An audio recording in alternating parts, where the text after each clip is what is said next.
नमस्ते दोस्तों। आज हम बात करेंगे जापान की उस हैरत अंगेज इकोनॉमिक जर्नी की जिसने पूरी दुनिया को चौंका दिया था। श्रेया, क्या तुम जानती हो जापान का इकोनॉमिक मिरेकल कब शुरू हुआ?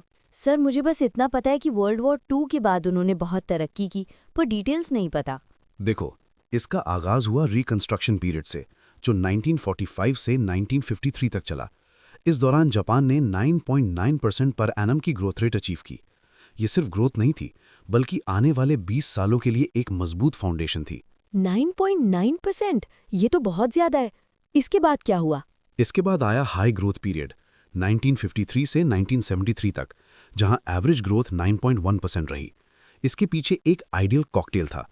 कुछ जापान की अपनी ट्रेडिशंस थीं और कुछ अमेरिकन ऑक्यूपेशन के दौरान बनाई गई स्ट्रैटेजीज। सर इस कॉकटेल में मेन इंग्रेडिएंट्स क्या थे? पहला था लेबर शिफ्ट। लोग एग्रीकल्चर से निकलकर इंडस्ट्रीज में आए। दूसरा था टेक्नोलॉजी। उन्होंने यूएस और यूरोप से टेक इंपोर्ट की और उसे बेहतर बनाया।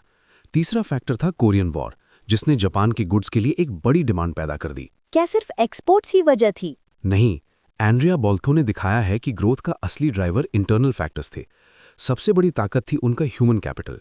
जापान में एजुकेशन पर इतना जोर था कि 1973 तक वहां एवरेज एजुकेशन लेवल 12.1 ईयर्स हो गया था, जो यूएस के अलावा बाकी सभी बड़े देशों से ज्यादा था। तो फिर ये रफ्तार रुकी कैसे?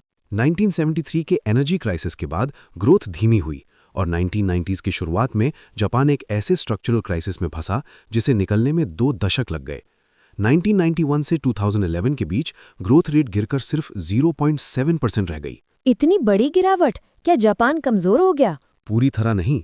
2011 में भी जापान दुनिया की तीसरी सबसे बड़ी इकोनॉमी था।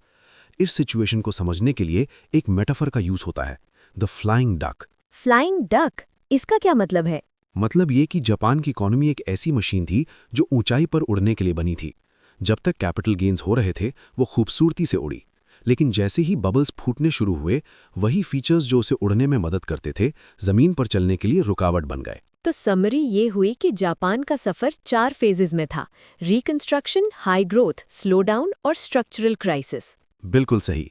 हिस्ट्री हमें सिखाती है कि जो सिस्टम तेजी से ऊपर ले जाता है, वही सिस्टम बदलते वक्त में मुश्किल भी खड़ी कर सकता है।